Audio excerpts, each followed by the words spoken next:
প্রতিটা মেয়েকে আল্লাহ জিজ্ঞাসা করবেন, তোমাকে পর্দার বিধান দিয়েছিলাম, কেন পর্দা করো নাই?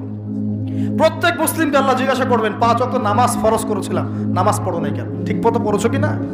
প্রত্যেক ধনীকে আল্লাহ জিজ্ঞাসা করবেন, দাঁড় করিয়ে করে, একজন করে, একসাথে 10 জন না, একজন করে আসবে, একজন করে। এই আব্দুল্লাহ তুমি আসো, এই আব্দুর রহমান তুমি আসো, এই ওবায়দুল্লাহ তুমি আসো, এই রহিম তুমি, আব্দুর রহিম তুমি আসো। একজন করে আল্লাহ ডাকবেন, বলো তোমাকে ধন দিয়েছিলাম, কি করেছো?